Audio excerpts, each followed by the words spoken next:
Hi everybody, I'm Mark Murphy from Dingle Cookery School here in the southwest of Ireland. Today we're going to share with you one of our most favourite recipes here at the Cookery School.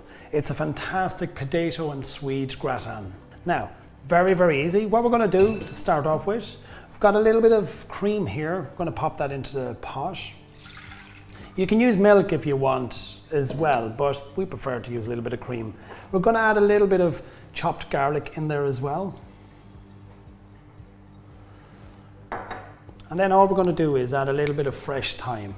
Now it's better off to just pick off the leaves. That means that we don't have to go look for them later on. Just pick them off. We're going to season it, a little bit of salt and pepper.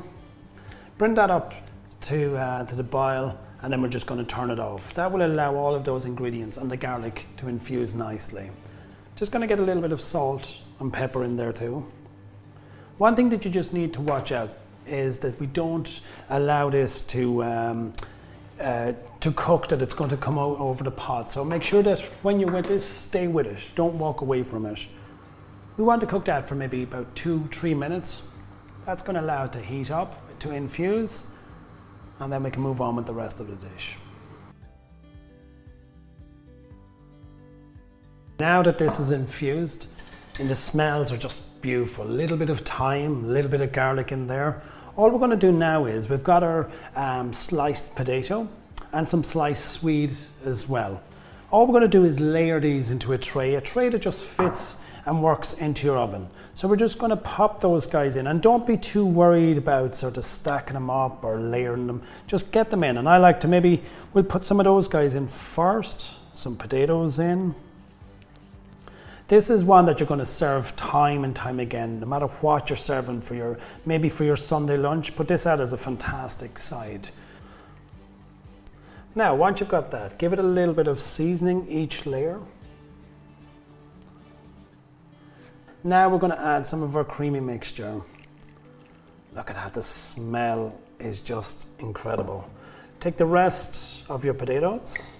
Again, just layer those guys in. Don't need to be too fussy. Get them in there. And same with your swede. Just pop those guys all in there. Now you can do this with other vegetables like celeriac. I've even seen some versions with beetroot as well, but it's a fantastic homely dish. All I'm going to do now is we're going to get a little bit more cream and garlic in there. Now, once we got our cream in there, now what you want to do is get in some nice dried breadcrumbs. All I would have done for this is put these on a pan, breadcrumbs on a pan for about 2 minutes, and just makes them nice and crispy. It's a great way of using up old breadcrumbs around the place as well. It gives it a lovely crunch on top. So just sprinkle those and be quite generous with that. Just sprinkle those guys around. Next of all, we're going to add some Parmesan cheese. When you're adding your cheese, again, add quite a nice bit. Grated fresh just over it. Don't skimp on the cheese. It's going to give a really richness to this dish, and the smell when this comes out of the oven is just going to be incredible. So a nice bit of Parmesan. Now this dish is ready to pop into the oven. We're going to put it into the oven for about 40 minutes, and that's at 180 degrees Celsius or 350 degrees Fahrenheit.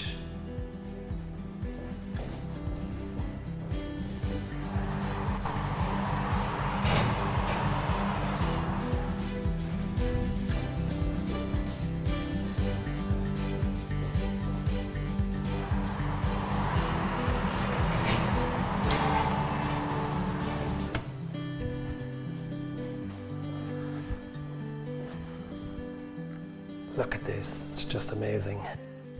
Now we're going to get you some nice big, look at that. And look at the steam just coming out of that. That'll just go so well with a piece of roast chicken, piece of roast beef.